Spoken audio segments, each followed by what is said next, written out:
Hi, everyone. And I see Terry popped in. Hi, Terry. Tom, can you see the comments? I don't see any comments. Okay, so at the top, I forgot to tell you, at the top of your screen over to the right, you can click on where it offers you to see comments. So should I click on comments or private chat? Comments, yeah. Okay. There you go. And you can see Terry there. So as people pop in, I just want to thank you, Tom, for coming and chatting with us again, and doing a little bit of a deeper dive into one of your books. And so I know that we will do it for all the books, but today we're doing the gentle way. And here, that's the third one. This is the third one. Right. Now, so you had first edition, second edition, and third edition. Okay, yep. Gotcha. And but basically kind of the same types of things in it, but what do you call it? Just more stories. Yes, quite different. The first book came about, and probably we'll need to go back beyond this point at some point after we get through with this. But the first one came about the very first time that I ever communicated with this Indian shaman that lives in the 1600s in the western part of the United States, and you know, I was at this psychic seminar that Dick Suffin put on in Sedona, and so he was putting us under each day into an altered state to do different types of exercises. And the second day, when he put us under, he said we were going to do automatic writing. And so this Indian shaman had been channeled for me in the past by Robert Shapiro, who's a trance channel and has stories all the time in the Sedona Journal of Emergence. And so I decided to try and contact him, and I said, "Reveals the Mysteries," which is his name in English. "Are you there?" And he said, "Yes, I am, Tom." And I said, "Wow, this is great." And so I proceeded to start asking him questions, and he proceeded to tell me that I was an Indian shaman living at the same time that he was in the 1600s. My name was Stillwater, and I had decided to incarnate into the 20th and 21st centuries to reintroduce people to the gentle way. So I got the name of the book, the first book, the very first time I ever spoke with it. They wanted to move along, I think. They're like, we got his attention. Let's get this done. Yeah. And he proceeded to tell me, he said, "You know, you're going to write books." And I said, No, I'm a business guy. You know, I've been doing international film and TV program distribution for many years. Right. And I thought I was going to do it till I retired. And he said, "No, books," just that emphatically. And so I said, "Okay." So I wrote the very first The Gentle Way book in 90 or 100 days. And but I still didn't think I'd be able to write any other books. So for the website, I just made it www.thegentlewaybook.com, thinking I would never write another book. Lo and behold, 6 books later, here I am. 6 books later. And do you feel they have another? They want you? Do you have another book in you? Oh yeah, I've got 2 or 3. King Oberon, the king of the fairies, wants me to do a book on fairies. It's just I don't have enough questions I've asked yet, so I need a lot more questions to ask about fairies. My dearly loved editor of my newsletter, her name was Roland. She just passed away in the last week or so. And she'd been my editor for 10 years. And she was compiling a book on all the questions I've asked Gaia. And it's a huge amount.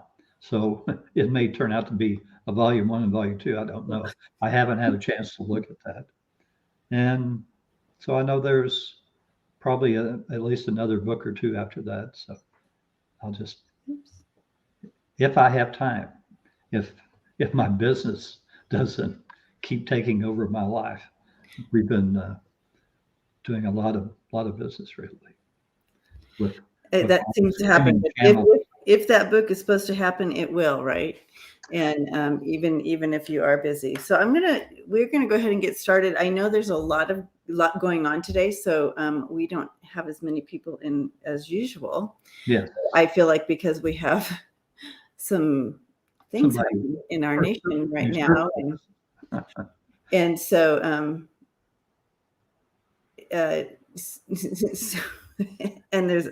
so we might not get the crowd today, but they will come back and watch it. I do know that. So that's okay.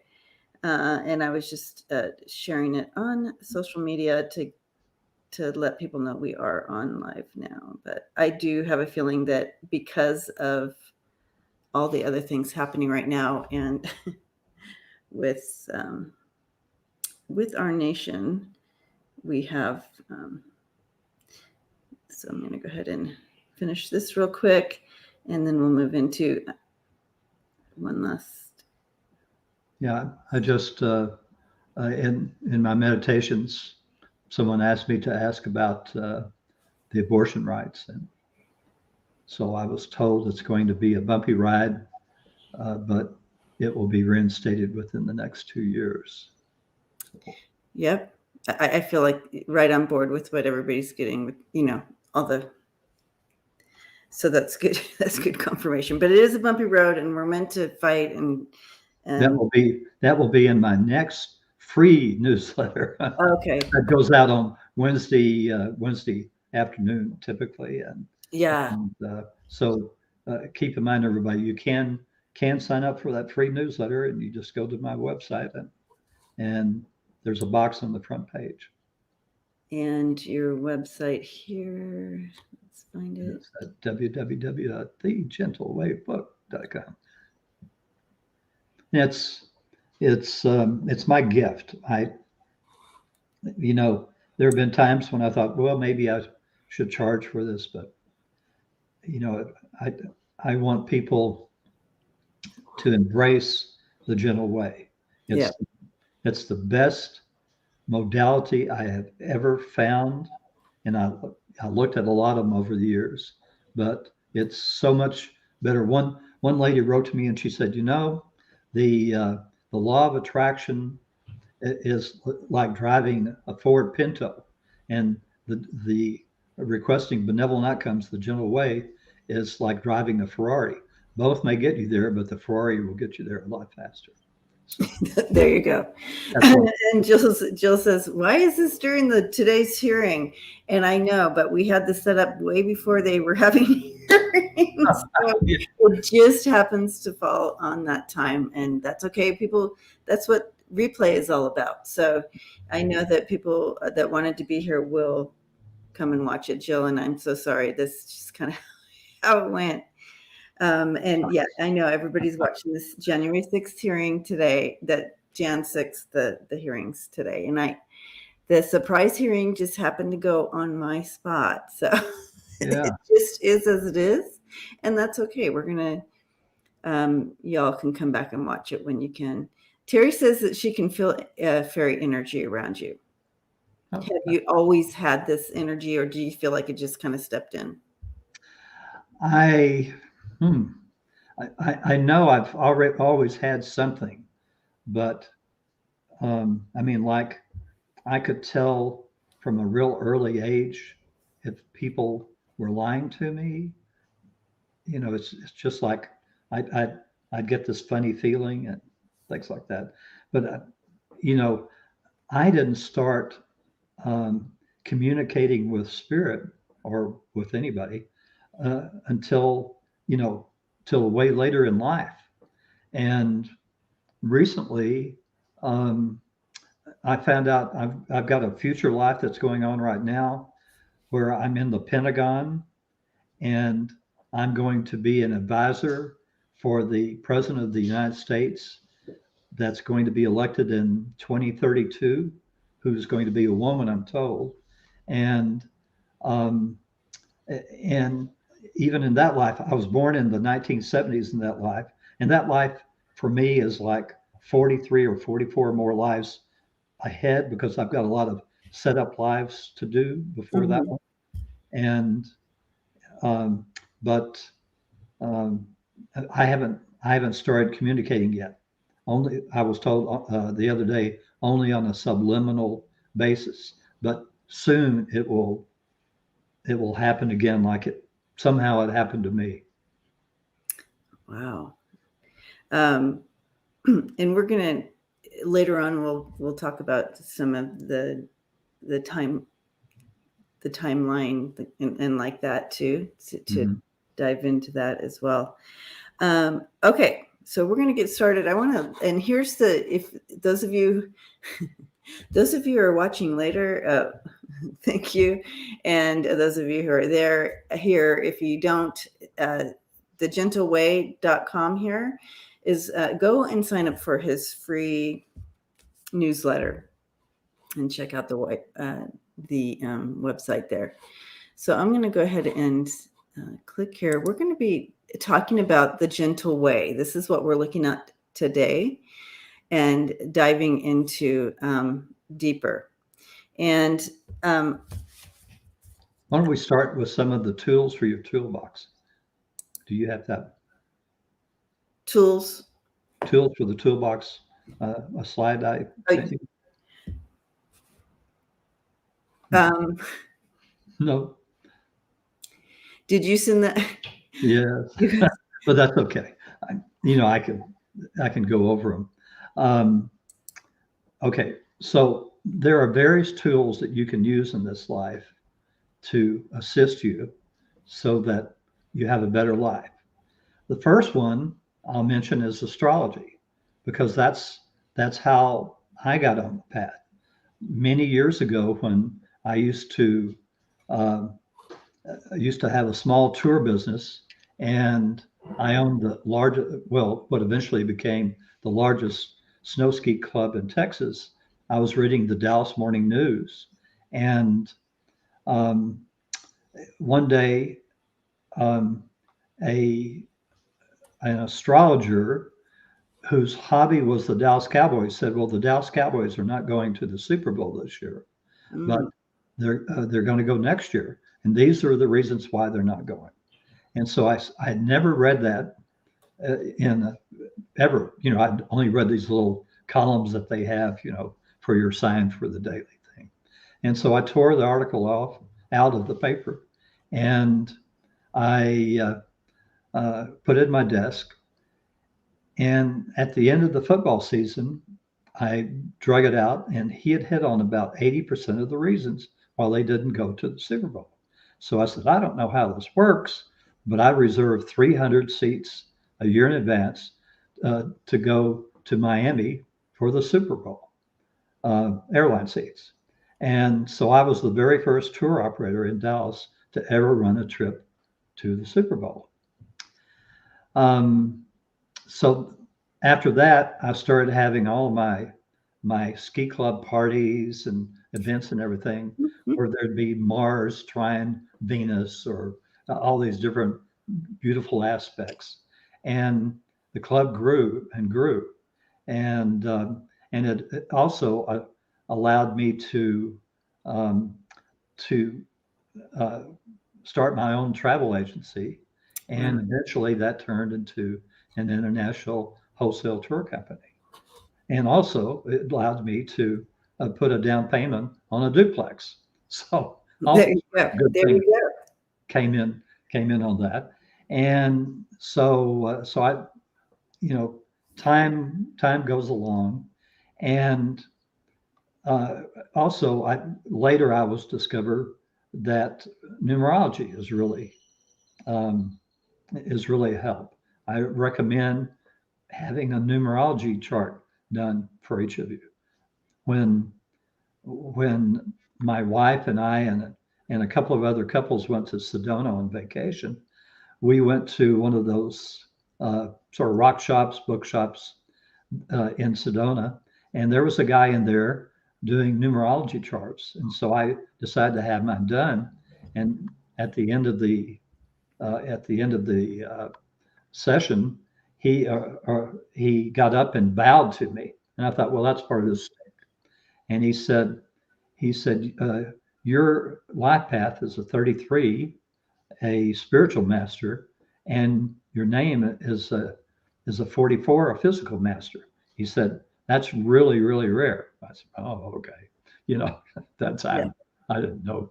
And so check out numerology. It does help you know yourself and what your life and path is. Yeah, we've done a lot of we've done that a few times here. Everybody figuring out their life path number, and so that's fun. But yeah, you can take it deeper than just life path, y'all. Sure. Check that out, and it does kind of give you an idea of some of the things you signed up to do while you're here, right? Yes. It doesn't, you can be a master number. It doesn't mean your life is great. It just means you might have even more challenges. Right. And then some people, I mean, like I had my chart done by Allison Bond. I may be messing up her name. She used to have a show, and before she did the interview, she did a chart, and she said, you're one of only 3 people that have been a 33. The other one was Kinsey, and also what's the guy, the Crocodile Man? I know who you're talking about. Okay. Yeah. Okay. So, and I asked my guardian angel Theo about that, and he said, no, Kinsey was a 6. He was not a 33. Service to people, but not a spiritual master. But your crocodile man was a 33. So it doesn't always mean that, if you're a double number that you are, you just have to kind of explore it further. Right. There's only a few that you keep at double, because I also do numerology. So there's only a few numbers that you actually keep it at a double. You generally narrow it down to one number. So, yes. All right. Steve Irwin. Yeah, Terry, thank you. Thank you. And yeah, growth opportunities for sure. My life path number is 11. That's a master number as well. So. Nice. And good. Growth opportunities, Terry, you got that right. Okay. So, well, okay. Can we go on with the tools? Okay, the toolbox. So about 1979 or 80, my wife and I were supposed to attend a world conference of travel agents in Manila. And so about a month beforehand, I had this really vivid dream of an explosion and a woman and men involved. It was so vivid that we dropped Manila, added days on to Taiwan and Hong Kong.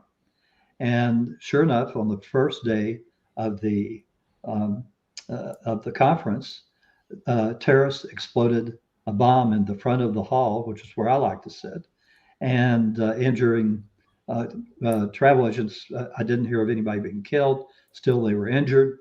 And a woman that worked in Los Angeles and 4 men were arrested for the terrorist act.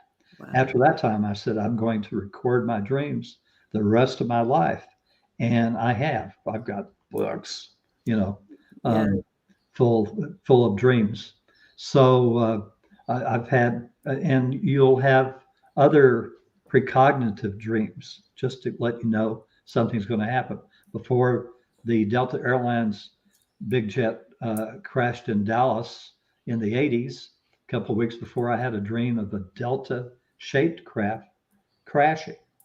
And then before 9/11, I had 3 dreams. One of a biplane crashing, another of a plane crashing to the east of Chicago, and then the weirdest one was a tornado going across the face of a building with a group of people sitting in invisible chairs following along with the tornado.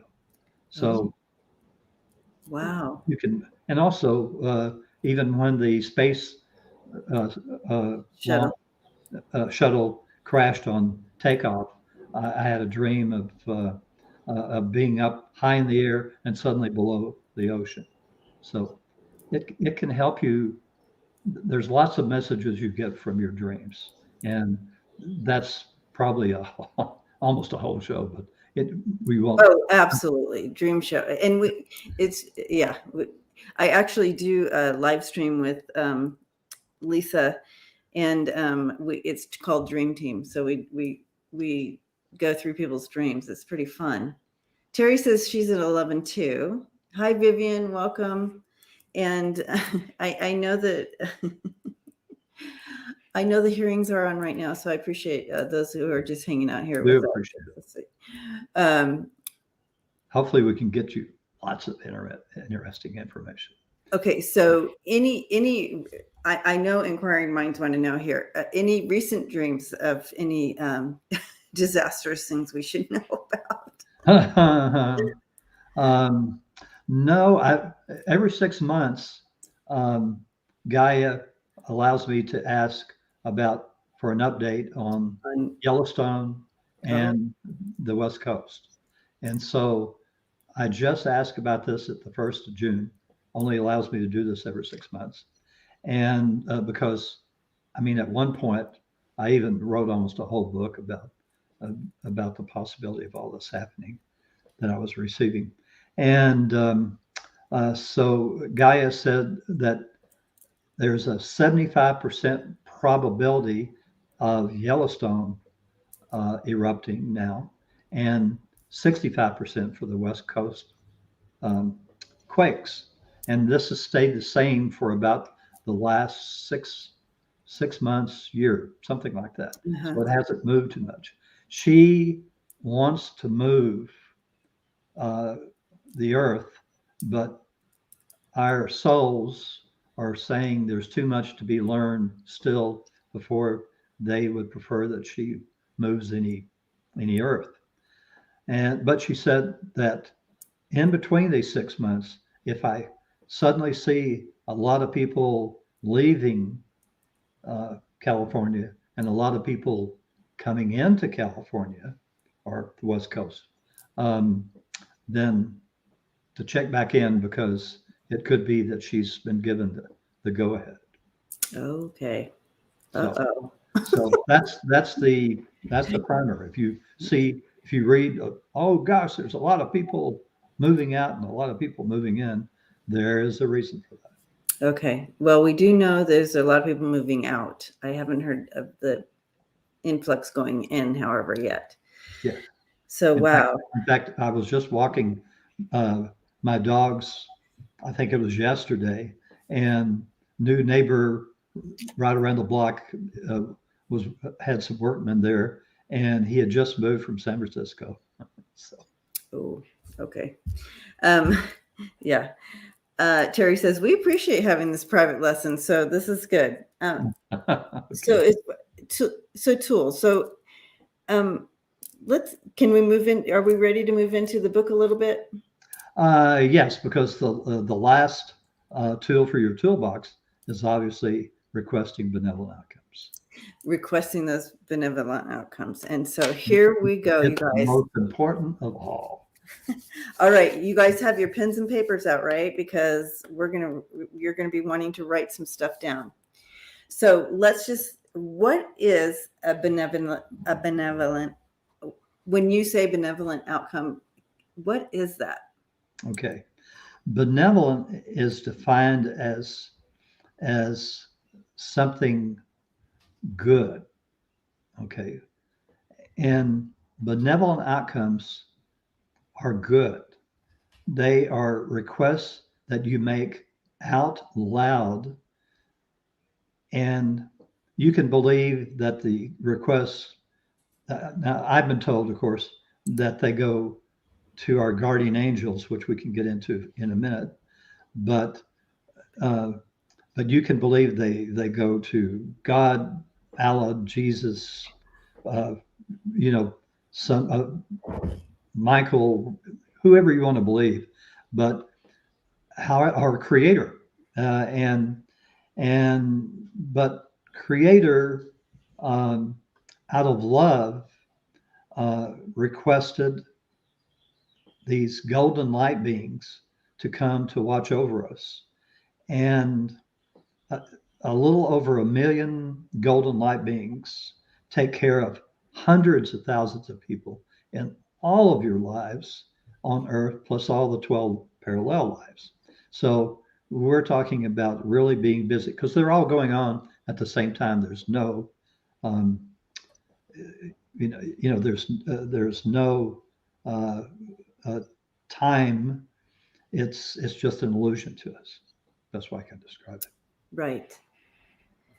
And that's a whole nother show too, time. Time. Okay. Okay. So now we understand the benevolent, what is a benevolent outcome. Um, how do we request one? Okay. And is there a limit? Like, are there rules to this? Yeah, there are rules. All right. Do you have that? Okay, so I didn't get that email because I just checked all my emails from you, Tom, and I don't have any of that. Oh my goodness. Okay. Yeah. Okay. If I knew how to share a screen, maybe I could find it, but we'll try. You can send it to me if you have it there. Just email it to me. You just click it, open the new window there where the little plus is up there. Let me go with let me go on the fly. We'll see. All right. Okay. Requesting benevolent outcomes. You can remember when I started out with this, it was because I just read an article in the Sedona Journal. It said you can request benevolent outcomes in your life, and I thought, gosh, that's kind of interesting. I think I'll just experiment, because I was very unhappy with the law of attraction. It wasn't working for me. I put a photo of a private jet behind my desk, and had it there for ages, thinking, well, since I'm in the international film distribution business, if I get to the point where I can own a private jet, then I will be successful in the international film business. But that never happened. And so I'm kind of wondering, well, I really, concentrate on it, but nothing happened. Trying to manifest it, but exactly. So I'm asking myself, why? What is missing out of this equation?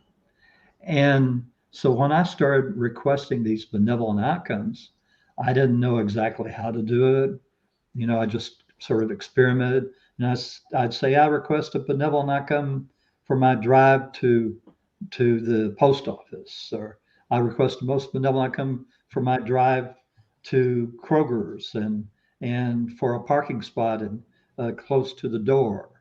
And as long as I did it a little in advance, you can't wait till you're driving in the parking lot. So it's a little late. So anyway, I found they work perfectly, and these are mundane things, Right, So right. Little daily real task mundane, things. right? Yeah. And I was to discover eventually that as long as that request is on your soul contract or within the boundaries of your soul contract, If it's on your soul contract, you're going to get that answered for you, and benevolently. So that's what your guardian angels or that golden light being does for you, is it sets up to have these nice things happen.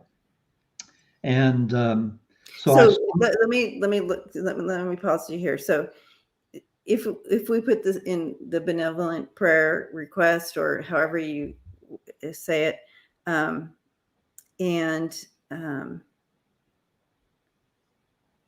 it's in our soul contract. They're like, yeah, it's not going to mess with your soul contract here. We're going to go ahead and do this for you.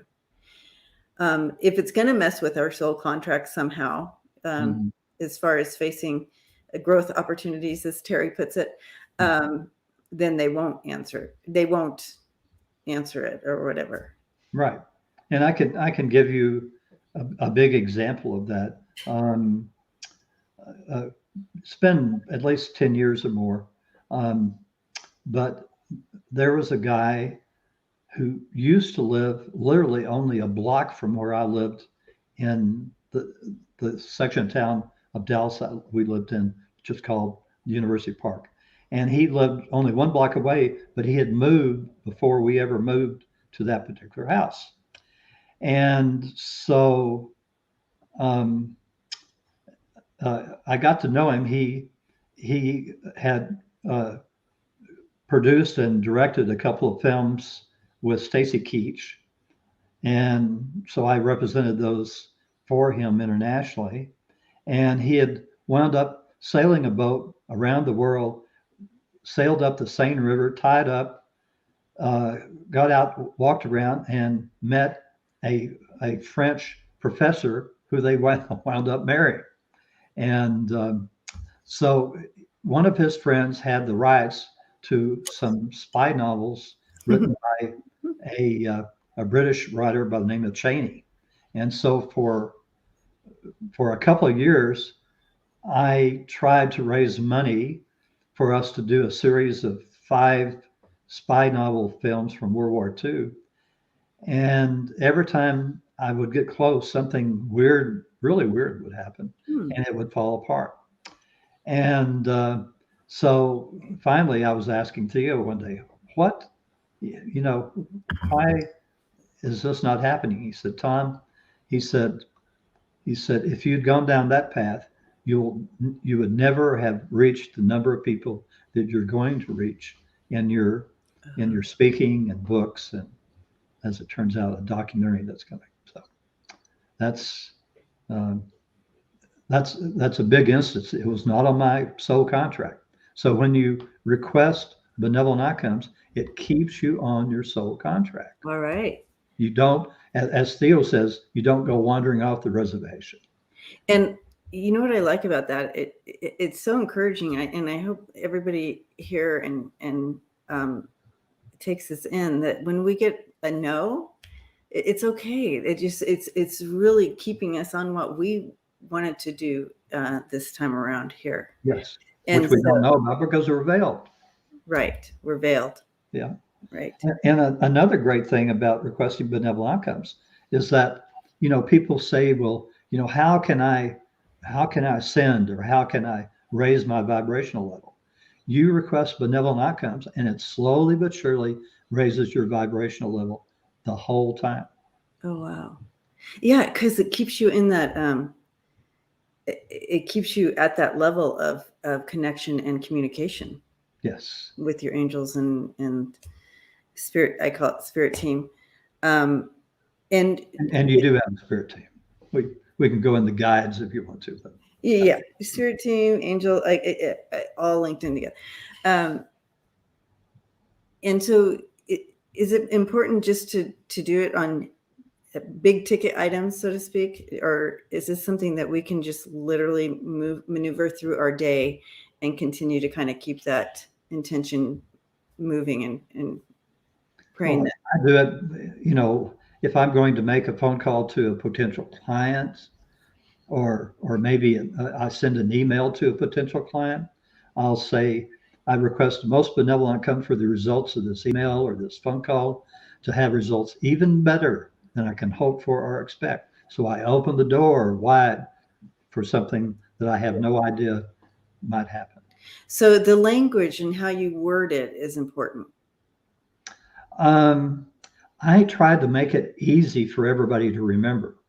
I mean, if you change it up every time, um, then eventually you're going to stop remembering to do it because you have to think too much. Right. When you have this little saying, I request the most benevolent outcome for blah, blah, blah, thank you, it's easy to remember.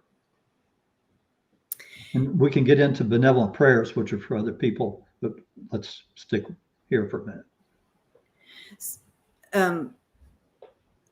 Now, actually got a notification. Hi, Andrea.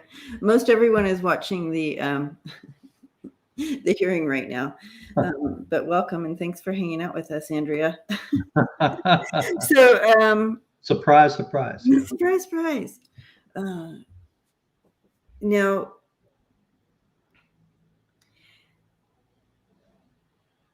why,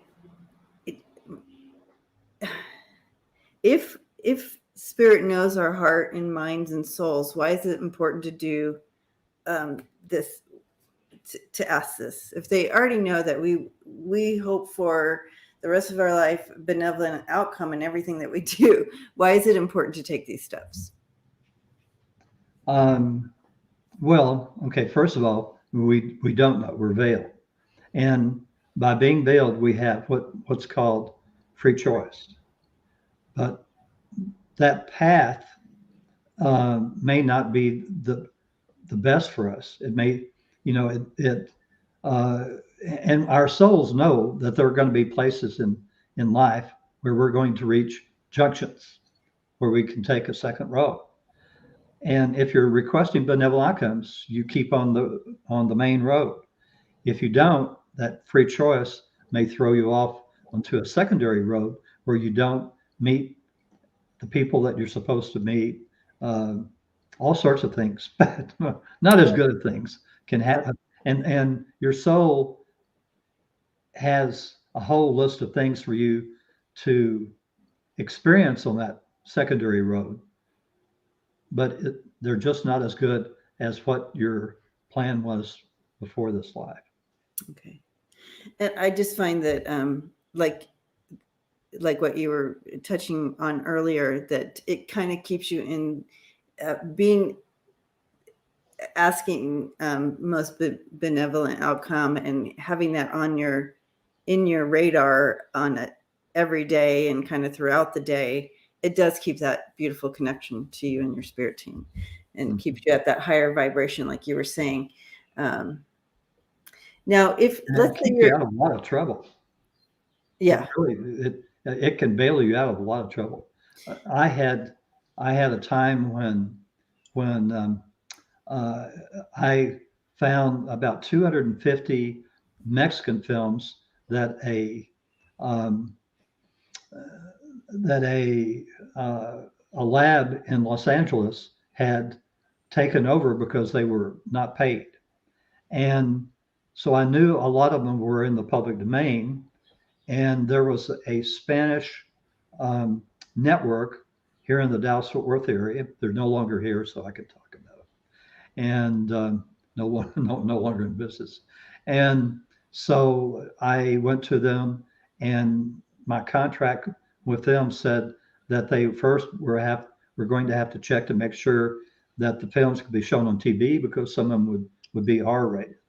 And then secondly, they would, since I had no way to do a copyright search on films that had Spanish names and all, that it was their job to do the copyright search. So that was all part of the contract. So I, 2 or 3 months go by, and I come in and check with them, and I said, well, have you done the copyright search yet? Oh, no. We just started showing them. If somebody complains, we'll take them off the air. Well, somebody did complain. Some producers down in Mexico sued the network for $5 million. They sued another distributor in Houston for $1 million, and they sued us for $1 million. And so I'm, needless to say, requesting benevolent outcomes. The first thing that happened, an an old high school and college friend of mine up in Arkansas started writing the responses and didn't charge me. And so I didn't have to hire an attorney for quite some time. But finally, the attorney for the Mexican producers came and said, Tom, if you don't hire an attorney, I'm going to go to the judge and make you. So one day I walk out to the alley to put our garbage out, and there was the guy that lived behind me was an attorney. And I said, hey, do you happen to know an attorney down in Houston? And he said, yeah. He said, my nephew is an attorney down there. So he put me in touch with him. And we wound up going to a mediation. And at the mediation, he was saying, now, Tom, you have to understand, you're probably going to have to pay some money here. And so I said, we'll see. I'm requesting benevolent outcome. Right. So the result of that is that the network and the other distributor paid somewhere around $500,000 or $600,000 to settle, and we paid zero. So there you go. The most. I love that. So here's the book, you guys, that we're looking at that Tom here wrote, and it's broken into different sections of different stories of using work. I don't want to say using, but requesting a benevolent outcome for different situations, and all the way down to when you have bugs, or ants in your house or whatever. And different stories. Those are all stories. Every Saturday, I have a blog where people from all over the world send me their stories about requesting benevolent outcomes. And so I put those in my blog each Saturday. Then once a month, on the 15th of the month, I send all the stories that I've received during the month to my publisher, Light Technology. They're actually in Flagstaff now. And so they would choose a portion of them depending on how many pages they had available to print in their Sedona Journal of Emergence. And so one day they came to me. Now keep in mind, this is the third book, all right? First book were mostly of my travels to international film markets in Cannes and Milan, Italy, and places like that. And so they came to me and they said, Tom, we'd like to put all of these stories that you've been sending us into chapters by subject matter, and you need to write an opening and a closing. And so that's what I did. It was one of my easiest books. Brilliant. And I enjoy these stories that people shared, because it builds your faith and belief in that when you say when you request a benevolent outcome in any situation, you have built up this faith because you've read the stories and the outcomes for people that are miraculous. Yes. All the even people being in danger. The danger one, yes. Yeah. So let's talk about that. Let's talk about when someone's in danger and you don't have a place to write it out, or maybe you can't even speak it out loud. Do you have any stories, memorable stories on that? Well, the first one I remember is a lady, one of my readers, moved to a farmhouse in Kansas. And one day a tornado was bearing down on her house. She grabbed the kids, ran for the basement, and requested benevolent outcome for their safety. And the tornado literally lifted up and went right over her house. Wow. And I can tell you another story that just happened to me recently. Here, we live in Plano, Texas. And so we've been pretty lucky. No tornadoes in Plano in many years.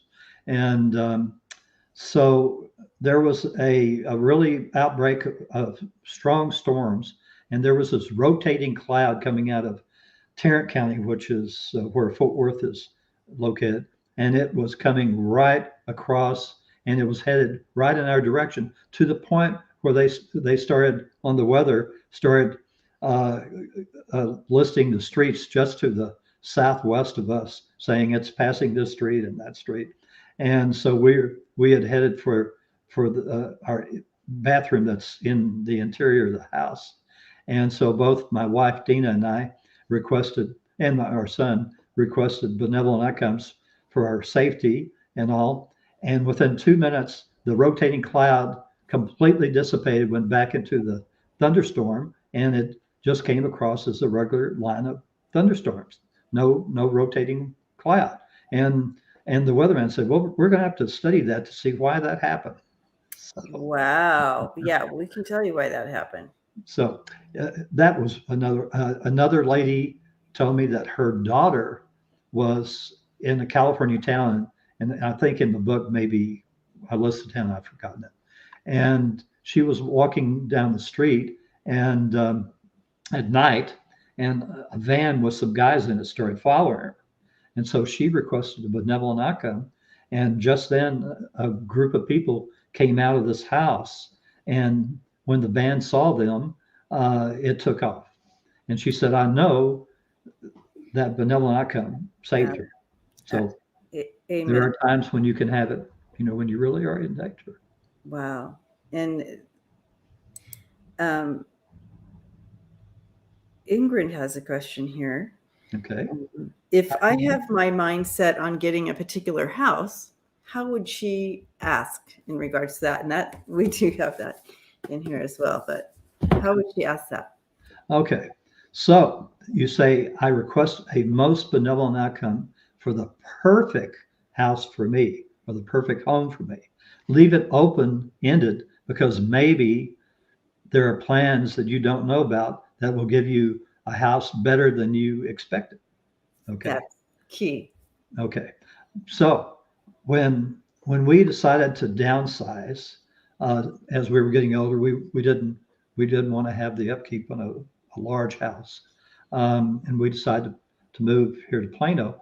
My wife Dina started looking at houses, and we kept creeping out farther north, and so and each time she'd say, "Oh, let's drop everything, leave the office. I want you to go see a house with me."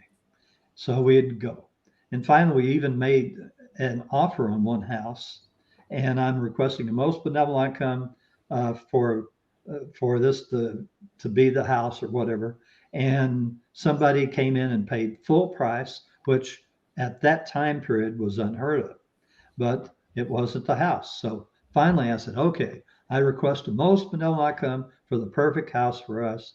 The next day, she found the house we're in, and it was perfect for us because we office in our house and needed a larger place. So that's how you can do it. You can also say, I request a most benevolent outcome for the perfect job for me, or work for me, or I request a most benevolent outcome for the perfect mate, or man, woman, whatever, for me. Yeah. But then you have to be patient, because those are biggies, and they may take months, for that job. Maybe somebody's in that job and they have to, for whatever reason, leave that job, and the job is open. Or maybe you need to have another job in the meantime that will prepare you for that perfect job. So you have to tell. Yeah. And so it's not like it's not microwave cooking. It's not instant. So sometimes it is if you're in danger and like that, and that comes through like that. How about for a lot of us call it manifesting. How about like for manifesting abundance, financial abundance, or like that? How would we? Well, in your work, as an example, if you're in a commission type job, each day when you go in, you say, I request a most benevolent outcome for to have great sales today, and maybe it just so happens that the biggest sale of the day comes in when it's your turn up, to take care of the customer.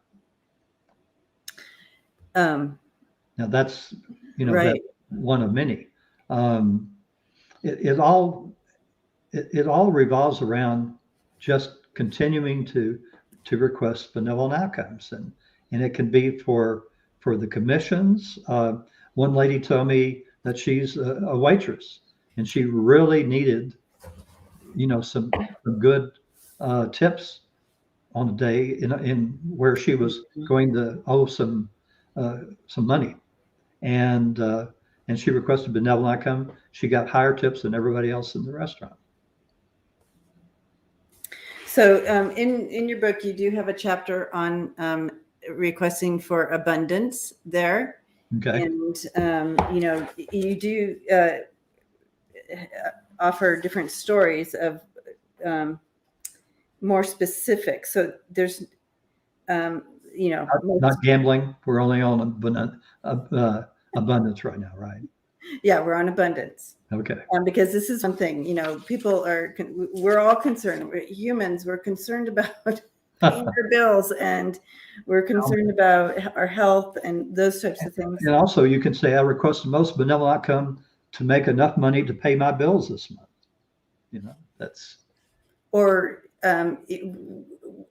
how about people want to?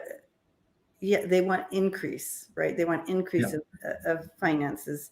Do you know how you might speak to that? Well, again, that's I think that gets into, the perfect jobs, or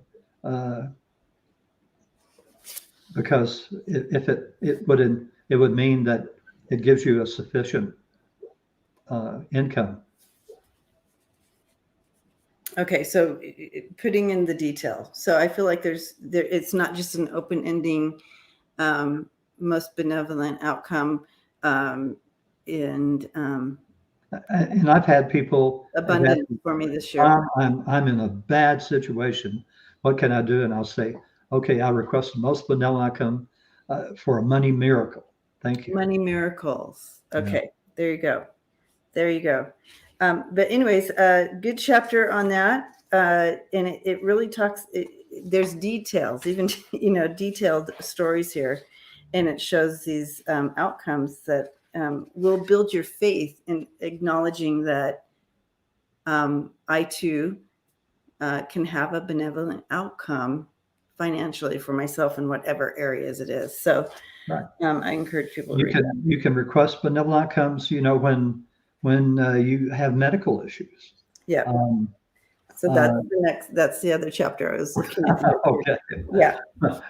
Next. It's been a while since I looked at that book. So. Oh. You're like, oh, I wrote a chapter of that. Yeah. Son of a gun. Yeah. So specific. For me, I mean, that's really been important because back in 2006, after my first book came out, I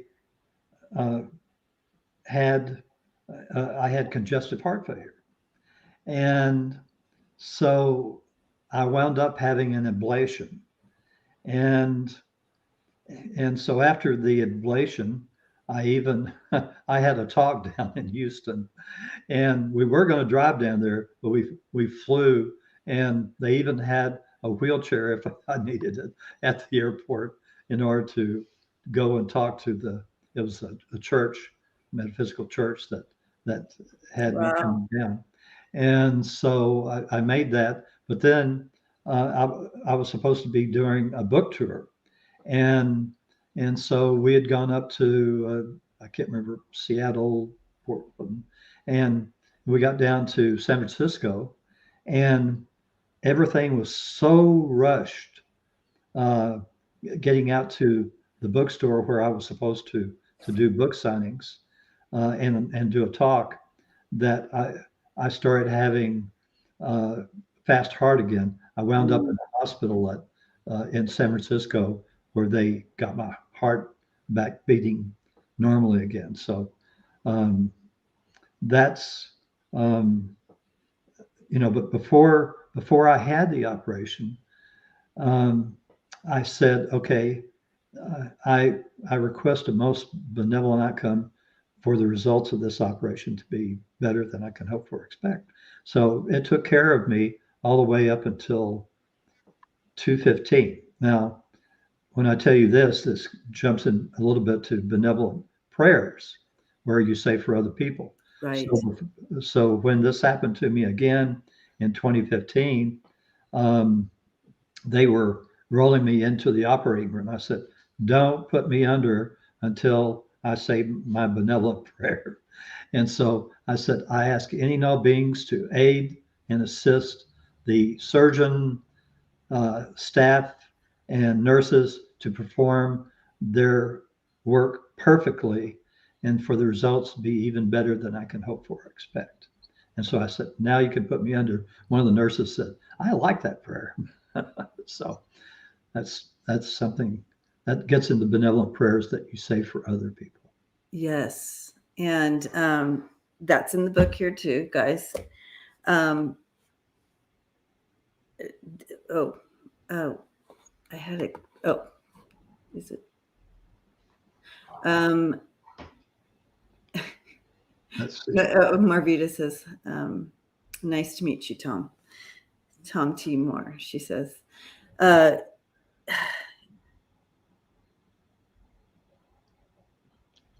Talking about pain here, chronic pain. How would someone with chronic pain or dealing with pain step into a benevolent outcome? How would they word that for themselves? I've had people that have requested benevolent outcomes for the pain to subside, and within a few minutes it does. There are also times, I mean, as an example, with my congestive heart failure, I asked, why was that on my soul contract this time around? And I was told that in World War I was a German soldier, and I died fairly early in the war, but before I did, I killed other enemy soldiers. And so I was told, that was your job, Tom, but you brought grief and heartache to the families and friends of those you killed. And so for this time around, you're balancing that out by experiencing heartache, physical heartache yourself. Oh, interesting. Now Terry asks here, how much, Tom, how much is life path? Sometimes I do healings on fires and wars. I hear spirits say this is a process of growth. So I guess how much does life path play into? Okay. Keep in mind, one of the things I say every single morning is I send white light and love to every single continent, every single island, all the rivers, lakes and streams, all the oceans and seas of the world, and I release that white light to go where it's needed the most to light up the darkest corners of the planet. So there's no more darkness, only light, and no more secrets. And lately I've been at it, and especially lots of white light to Ukraine and Russia too. So that's acts as a prayer. When you send white light, it's the same as a prayer. It may not sound like one, which is nice because there are a lot of people that got out of actually saying prayers.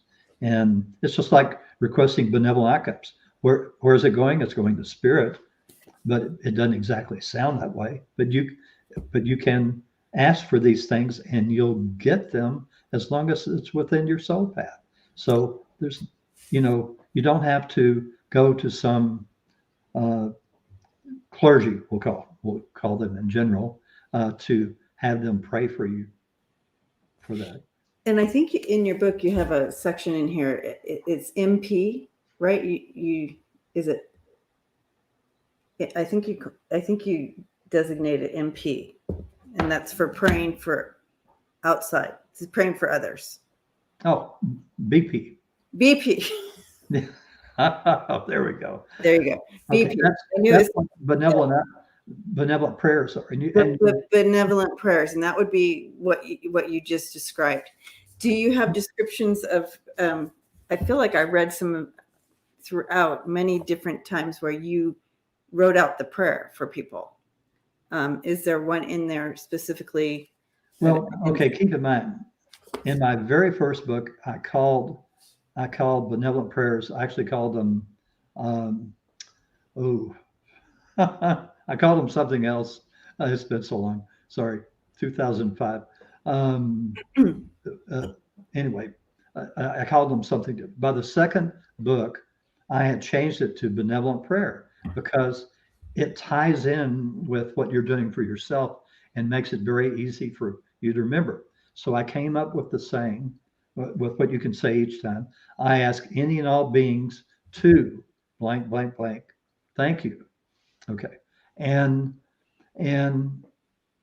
I asked Theo, I said, Theo, that asking and I request sounds awfully similar. He said, read a dictionary. So that's, so their ask is a general comment compared to a benevolent outcome for you, which is specific for you. Benevolent prayers are for what you ask for other people, other beings, dogs, cats, Okay. go for a long way, Yeah. wars, and so on. So, now, so that brings me to the next question Chris has here.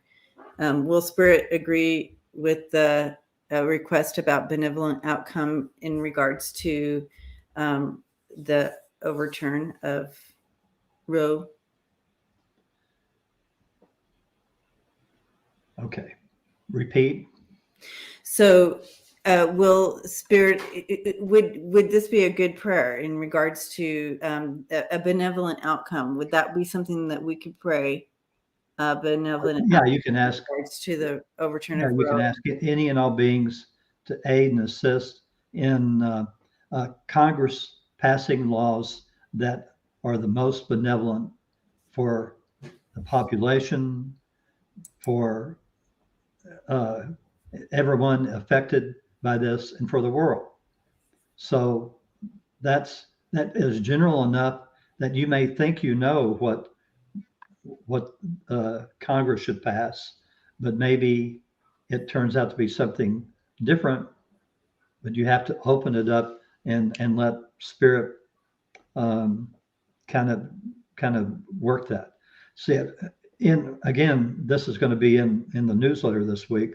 But when I asked about that, I was told, I was asking, well, how is this going to affect all these people's soul contracts? Well, there are soul contracts for younger souls. Now, keep in mind, there are younger, medium, and old souls. 70% of the people on Earth right now are younger souls divided into 4 quadrants, and medium souls, they're 20% divided into 4 quadrants, and old souls, 4 quadrants, 10%. Okay, these are all approximates. And so there's a ton of young souls on Earth right now. A lot of these souls need to, the females need to experience a birth with either not a father involved, and or having an illegal abortion, or having to travel to get an abortion. I mean, there are so many things that can happen in this that we just have to let it play out. I'm told that again, I think we touched on this earlier, that it's going to be a bumpy ride, but this law will somehow, in some form, be reinstated in the next 2 years.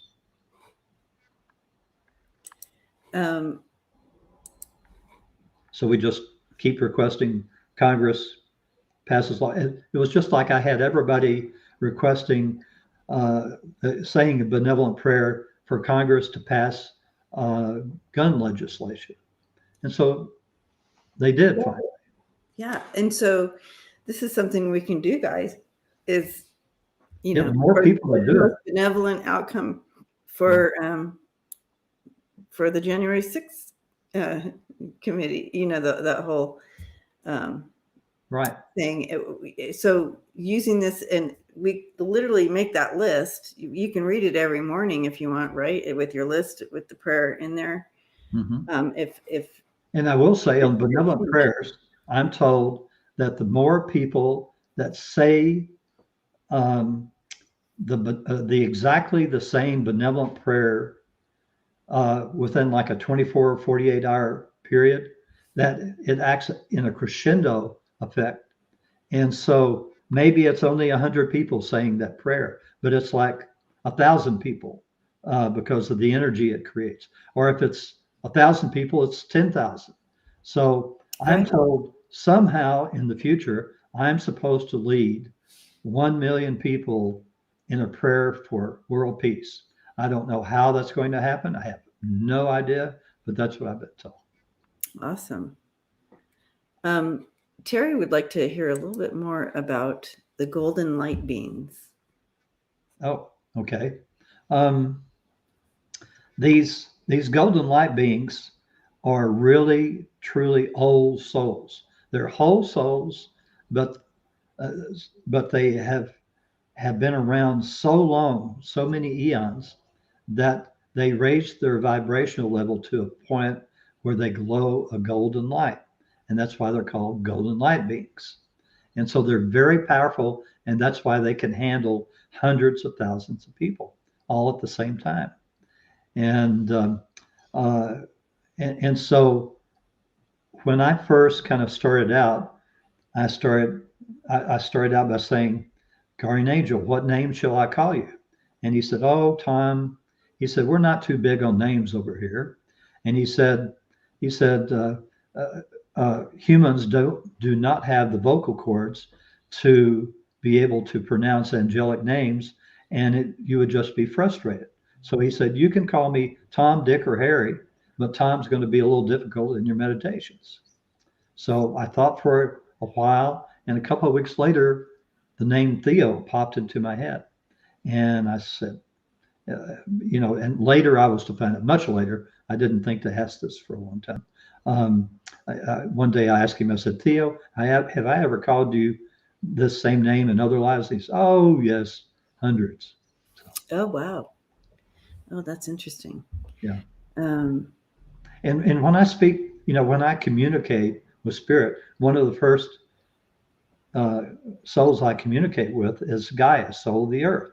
Now, in other lives, I haven't called her Gaia. Sometimes it still even seems strange that I'm not calling her Mother Earth or whatever, but she always makes sure at the end that I say, good life, Gaia. Let's see. That's all the questions I have today, Gaia. Thank you and Godspeed. That's what I'm supposed to.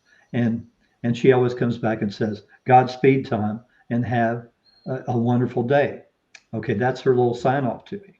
And so one day, not too long ago, I thought, well, what if I just, don't say that? She said, "You say that." She said, "This connects you with all the thousands of other times that you and I have communicated across the ages."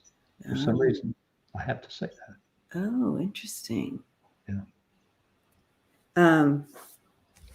Now we're coming to the end of our time together today, and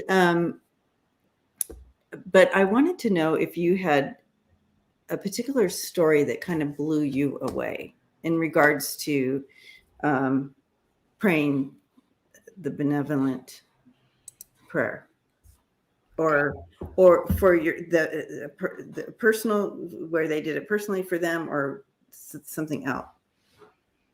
Praying for something. I've had thousands. I know. This is a hard question. That's a toughie.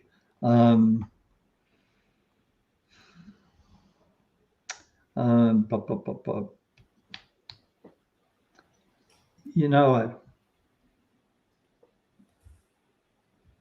one of the things I still think people should say is to request the most benevolent outcome to stay on your soul contract. And if you do, you're going to get through this life a whole lot easier.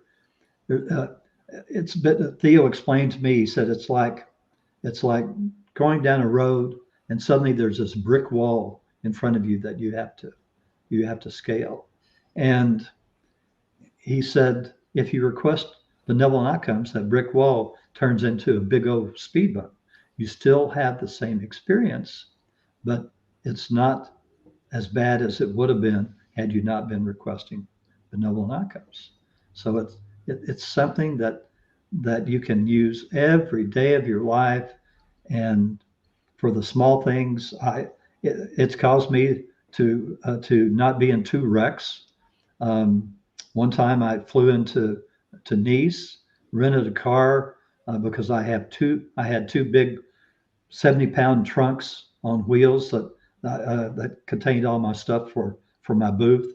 And so I'd rent a car there, and I'd start driving on their little interstate, which is a tollway to Cannes, and uh, got on the freeway, and this little French car zooms past me, and I was going already 70 or 75 miles an hour, and he zoomed past, lost control, hit the median going in between the uh, the the two sides of the freeway, and bounced off right in front of me. And I had plenty of time to slow down and go around him. And then the other time that prevented me from a wreck, I was coming up the Dallas North Tollway, got off on Legacy as a big street, and uh, there was a black pickup truck in front of me. He was on the left lane of the three lanes. I got in the middle, and some lady that was turning across didn't see him at all, and he hit her at like 45 miles an hour, lifted the whole car up off the road, and swung it around 180 degrees. Wow. Facing me, and I came to a stop within 6 feet of the car. Wow. I don't forget. I am always very cautious when I go past that point. Yeah. Yes. So now we're gonna. So we thank didn't you. touch gambling. The what? We didn't touch on gambling. Oh, the gambling. Okay, let's go there first. Let's go. Let's do that. All right. So you can use it in gambling, but you have to understand sudden wealth is a soul contract kind of deal. And sudden wealth can be hitting it big on the lottery, or it can be an inheritance, or it can be hitting it big on the stock market. So there's all sorts of ways for you to have sudden wealth. Those are soul contract things. Most of us don't have sudden wealth on our soul contract. So, but to give you an example, if it's not too big an amount, then if you request a benevolent outcome, it can happen. On a cruise of the Caribbean with my family, the last day was a bingo coverall day, and so I requested benevolent outcome. My son and my daughter both were working their cards, and we each had 3 or 4 cards, and nothing was happening on mine.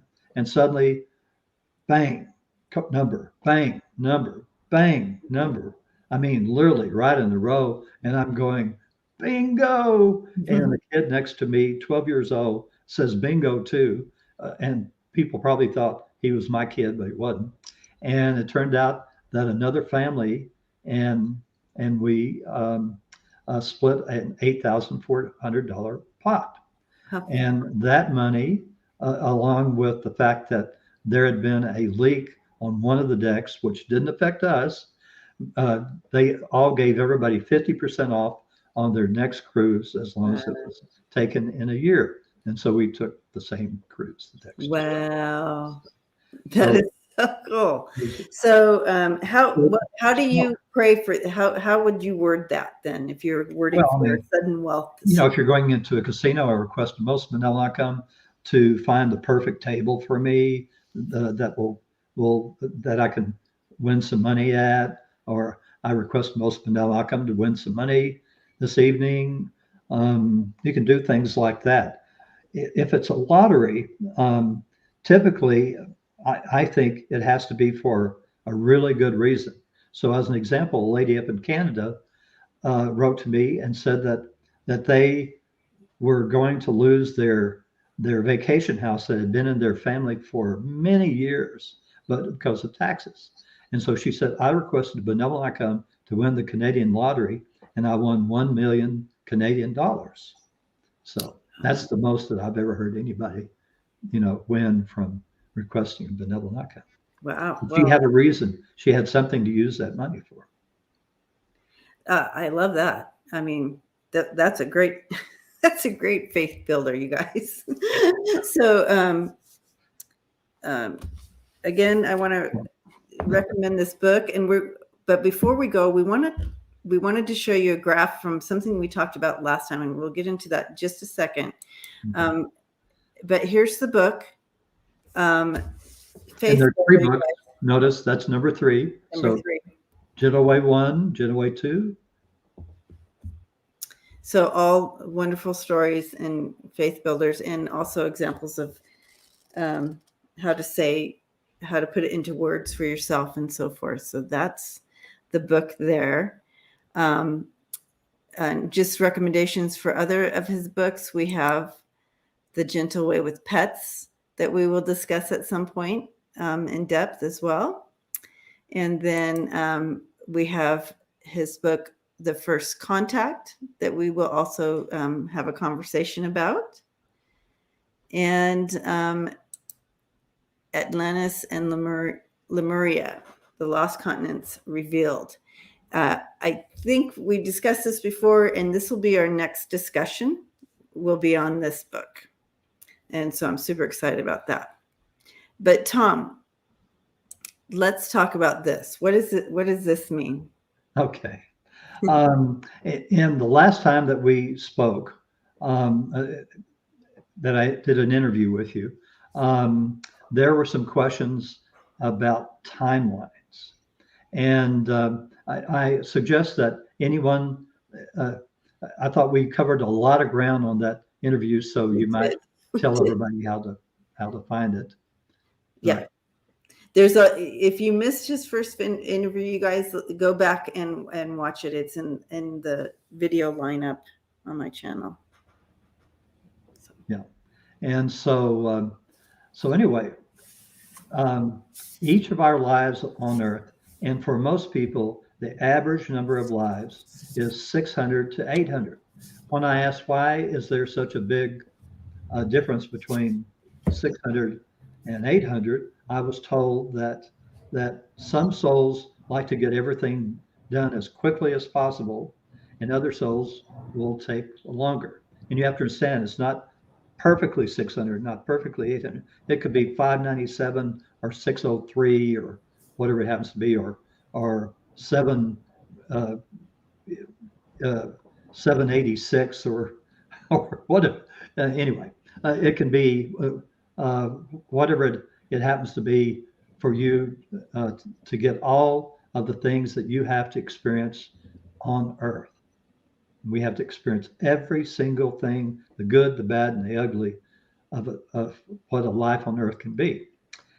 So in each one of those 600 to 800 lives, you also have, at the same time, 12 parallel lives. So in other words, there are 12 yous running around on different versions of the Earth. These are all at different frequencies. Now these frequencies are divided into 4s and then subdivided into 2s. So as an example, Now, this graph, the artist didn't quite get it, and we were so close to deadline on the book, I had to let it go because there's supposed to be more of a gap between every two than it kind of shows on this graph. But so as an example, we're on timeline number 6, and we're tied with timeline number 5. So each one of these timelines, there is a person that is you, and they're having experiences that can be similar depending on how close the timelines are, or can be quite different. So as an example, on this particular graph, on timelines 1 and 2, I died by congestive heart failure. I didn't get to the hospital in time, or whatever happened. So I'm already gone, left the building, as Elvis did. And so on the upper timelines, timeline number 12 is actually a non-physical timeline, and that is considered by our souls the perfect life, and all the other lives that we have on the other timelines are compared against the perfect life. And since timelines 9, 10, 11, I'll skip 12 because it's non-physical.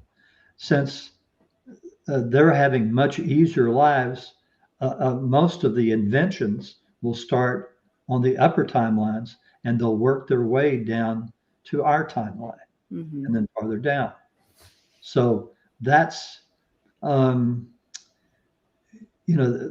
is a basic breakdown of timelines, but there truly are individual lives going on, but at different frequencies of Earth. And so Gaia, the soul of the Earth, is actually a quantum master. And she's able to handle all these Earths going on at the same time, even though she has 4 million other souls that are assist her in running the Earth. They can be anything from the animal souls, the plant tree souls, and even she has several souls that ensoul mountain ranges. And she says, hey, they have it much better than I did, because Gaia ensouled an asteroid for millions of years that went from galaxy to galaxy, as she learned slowly but surely how to become a quantum master. Wow.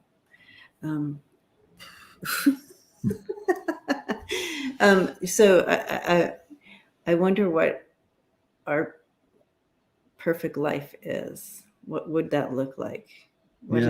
Yeah, that's interesting.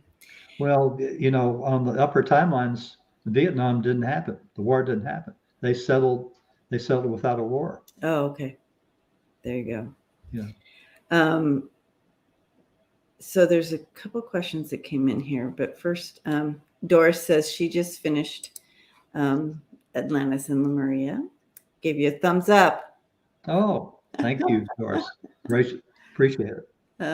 Suzanne says, I was told, be careful what you ask for. It was in a male voice regarding playing the lottery. I wonder. Well, but you can ask. If it's not in your soul contract, don't worry about it. Right.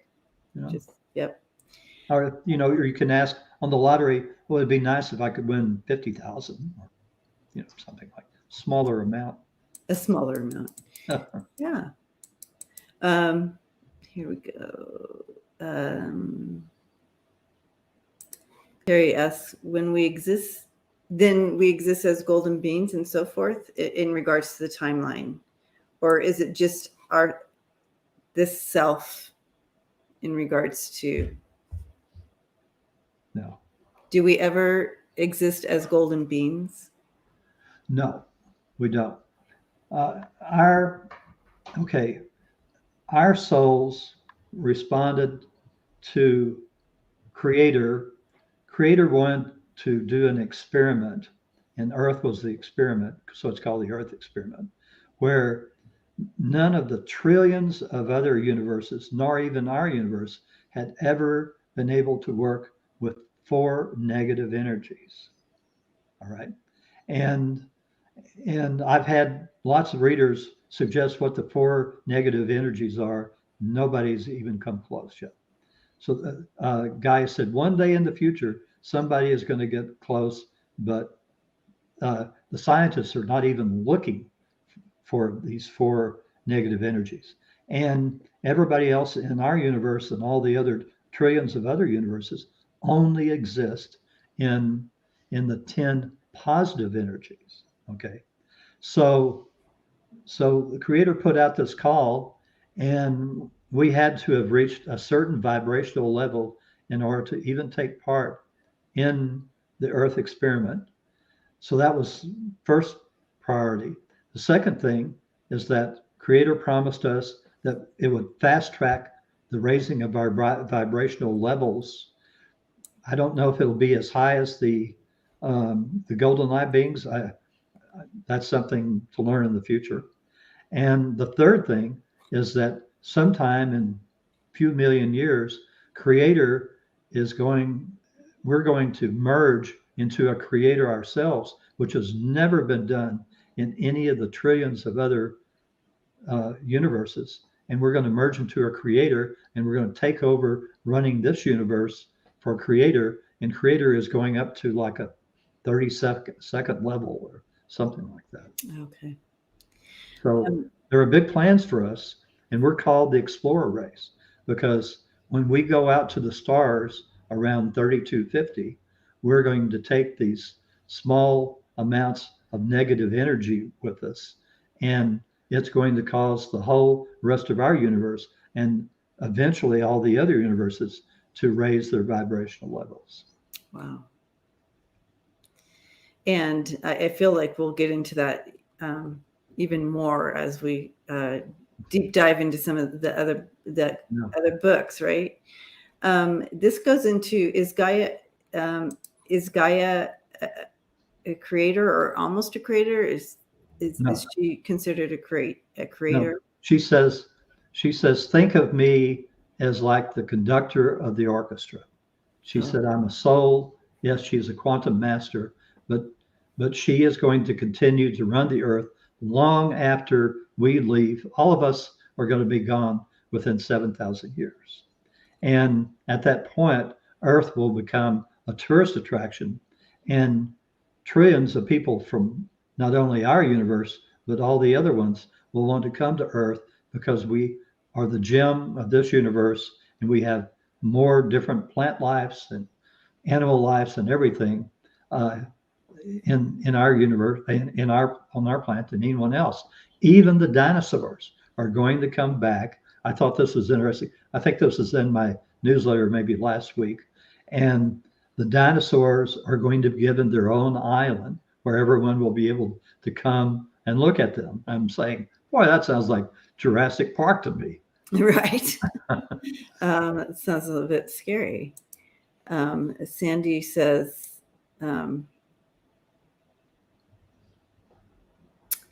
I like the wording benevolent outcome. I have always used for everyone's evolved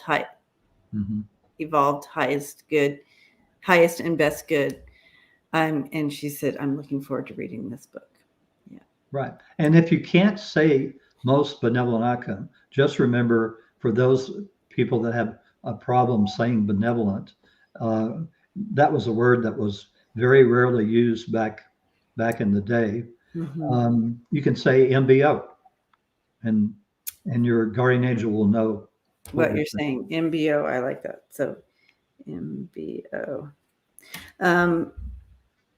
Let's see, Holly, no worries. We understand the January 6th committee was going today, but we couldn't switch our time. It was all set. So, all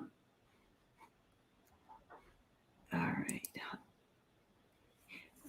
Holly also asks, can I? Why some of us are so homesick our whole life? That homesick, like, because you had thousands of lives on that planet that you came from before you started having Earth lives. And you're going to get to go back one day after you get through with that 600 or 800 lives, and you're going to take those small bits of negative energy with you to your own planets and help them raise their vibrational levels. So you'll be back. Even my next life is going to be back on my home planet of Nomo, which is the water world in the Sirius B star system. And because I advise the Federation. This we'll have to get into in first contact when we get. That'll be interesting. Can't wait. Now we have Bohemian Sag in the house, and you actually used one of her stories in your book. Oh. My sister and I have been using this for years, and he actually put my story in the gentle way too. So she would be in book 2. That's awesome. Yeah, I love it. And I assume Bohemian, you have continued. You said you're using it your whole life, and can you continually see the benevolent outcome in your life because of it? So that's beautiful. I just feel like, let's change our stars. Let's be intentional about this. You'll find, especially when you first start using it, your guardian angel will bend over backwards to try and show you how fantastic it is. As long as it's kind of like a mundane, not some really biggie that takes months to happen. So right. Look for those outcomes. Anticipate the outcomes. And when I first started, I didn't say thank you at the end, but these were so amazing how they worked time after time after time that I had to start saying thank you. Sincerely, thank you. You're making my life so much easier.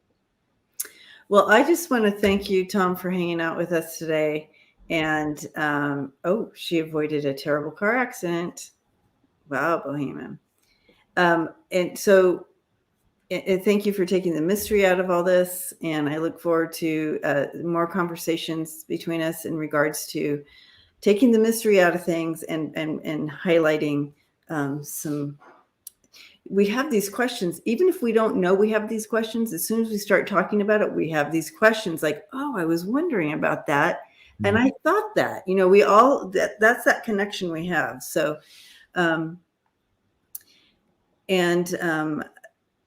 so we look forward to our next conversation. Thank you for today. And again, it was The Gentle Way today. And www.thegentleWaybook.com. Thank you. That's what I wanted to do. I wanted to put this here. And please go to his website and sign up for his weekly free newsletter. The weekly free newsletter. It's typically 10 or 12 pages long. So it is incredible. It's like a book in itself. So some incredible information there. And do you list all the newsletters that have gone out? People can click on and read past newsletters. Yeah, if you go to the website, you click on articles and news, and on articles and news, I've archived every single newsletter I've put out since 2007. So there you go. It's a lot of reading. I've actually had some people that have read every single one. I bet. Well, there's so much great information, you guys. And he answers a lot of questions. So he answers. And keep in mind, everyone, I'm not perfect. Okay. In my newsletters, I typically say, I'm somewhere in 10 or 80%, 80 to 90% accurate. That's what I normally say. So no one is perfect that does this stuff.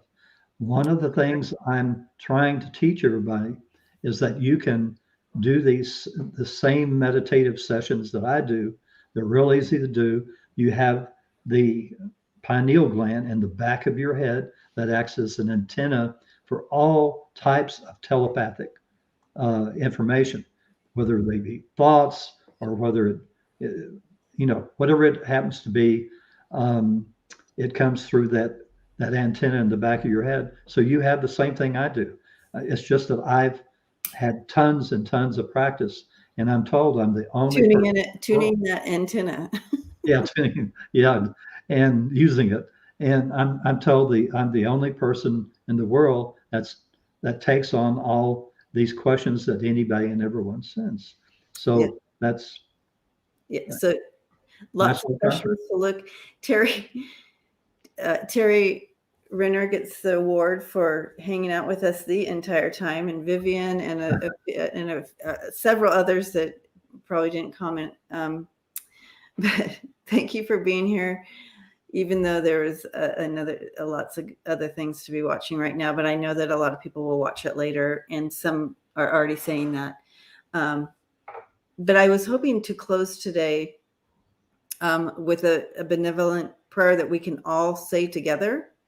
If you could kind of lead us in that, and as far as kind of like what you would generally do when you wake up or are preparing for the day, Tom, how would we word that? And maybe just go ahead and we'll all kind of say it together with you. Okay. I've already said the white light one. Okay, so that's one of the two major ones that I say each morning. The other one is, I ask any and all beings. I ask any and all beings to aid, comfort, and assist. To aid, comfort, and assist. Anyone that I've ever harmed. Anyone I've ever harmed. Either physically, mentally, morally, spiritually, or emotionally. Either physically, mentally, morally, or spiritually, or emotionally, in any past, present, or future life. And I ask that any and all beings. And I ask for any and all beings to aid and comfort. Any the friends and families. Befriend and families of anyone that I've ever harmed. In any way. In any past, present, or future life. Now you can go to my website and you can download that prayer. It's in science. Perfect. Yep.